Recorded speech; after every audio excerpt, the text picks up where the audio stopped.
नमस्कार दोस्तों, एक बार फिर से आपका स्वागत है आपके अपने channel mindful movement with Sanjeev.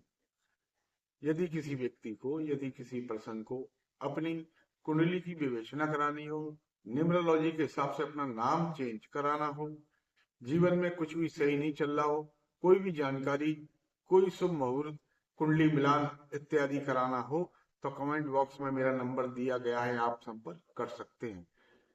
तो चलिए दोस्तों, आज के इस विषय की ओर कि राहु देव के कार्यकत्व क्या है और पीड़ा की स्थितियों में उनके उपाय क्या हैं। राहु एक रहस्यमयी प्लेनेट है, छाया ग्रह है। तो कुंडली में जब वो खराब स्थिति में होते हैं तो जातक में क्या क्या चीजें दिखाई देती हैं, अच्छी स्थिति होती है तो क्या क्या परिणाम होते हैं, इस सब की हमको आज जानकारी मिलने वाली है। तो वीडियो को अंत तक देखिए, लाइक और सब्सक्राइब कीजिए, जिससे कि मेरा हौसला आप बढ़ाते रहें और मैं आपके लिए एक से बढ़कर एक वीडियो आपके हित में जो कार्य करे वह लेके आता रहूं।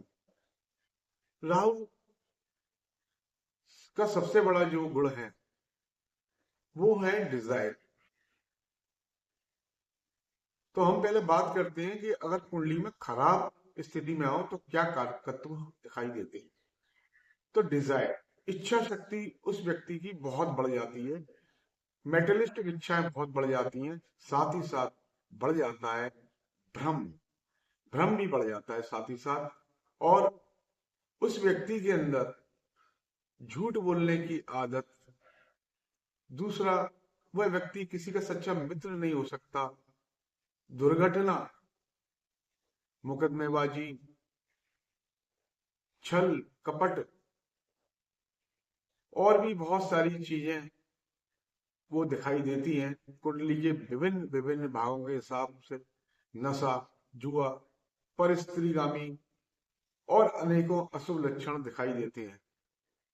यहाँ तक कि अगर राहु बहुत बुरी स्थिति में हो तो यह पाया गया है कि व्यक्ति मर्डर इत्यादि भी कर सकता है। अब बात करते हैं, अगर राहु शुभ स्थिति में आपकी कुंडली में हो तो आपको बहुत तेजी से आपका दिमाग काम करता है, टेक्नोलॉजी में आप बहुत प्रबल होते हैं, अपने आप ही होने लगते हैं। राजनीति में एक बहुत बड़े नेता के पद पे आप जा सकते हैं, आसीन हो सकते हैं, किसी भी बड़े पद को आप प्राप्त कर सकते हैं। इस तरह के लक्षण हमको दिखाई देते हैं। यदि वो शुभ स्थिति में होते हैं, आकस्मिक धन की प्राप्ति करा देते हैं, जमीन से आसमान तक का सफर करा देते हैं, व्यक्ति को इतना धन दे देते हैं। इस प्रकार जब वो शुभ स्थिति में होते हैं। बात करते हैं कि जो लोग राहु की महादशा, राहु की पीड़ा से संबंधित स्थितियां गुजार रहे हैं, कष्ट पा रहे हैं, तो उनको क्या क्या उपाय करना चाहिए। देखिए, राहु एक ऐसे प्लेनेट है, जब उन्होंने अमृतपान किया था तो उनके अंदर कुछ देव गुण भी आ गए थे। अमृतपान करने के कारण, देव गुण आने के कारण से वह यदि प्रसन्न हो जाए तो वो आपको पीड़ादायक स्थितियों से छुटकारा भी दिला सकते हैं। तो यहाँ मैं आपको पहला जो उपाय बता रहा हूं वह बहुत उपयोगी साबित होने वाला है आपके लिए, तो ध्यान से सुनिए। राहु के मंत्रों का जाप कीजिए। ओम भ्राम भ्रीम भ्रूम स राहुवे नमः।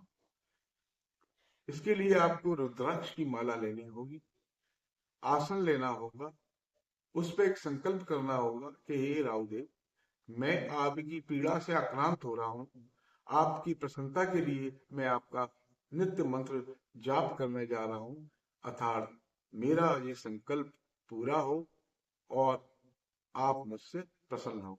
इस प्रकार से अगर आप मंत्र जाप करेंगे तो आपको राहु की पीड़ा से छुटकारा भी मिलेगा और वो प्रसन्न अगर हो गए तो वो आपको माला माल तक कर सकते हैं।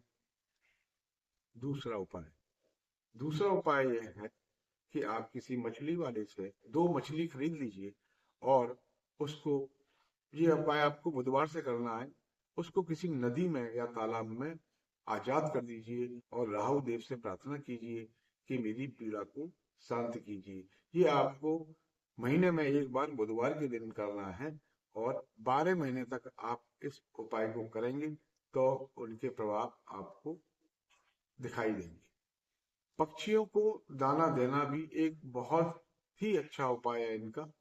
आप नित्य पक्षियों को दाना दीजिए, और इसकी आप अगर आदत डाल लें तो आपके और भी ग्रह अच्छा परिणाम देने लगते हैं।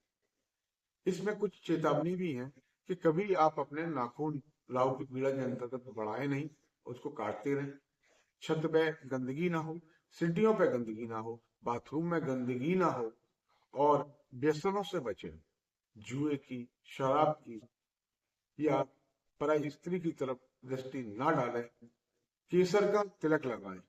यदि आप इन सब उपायों को संकल्प पूर्वक करेंगे तो आप देखिए धीरे धीरे आपको राहु की पीड़ा से मुक्ति मिलेगी, और धन संपदा के कारक भी हो जाएंगे।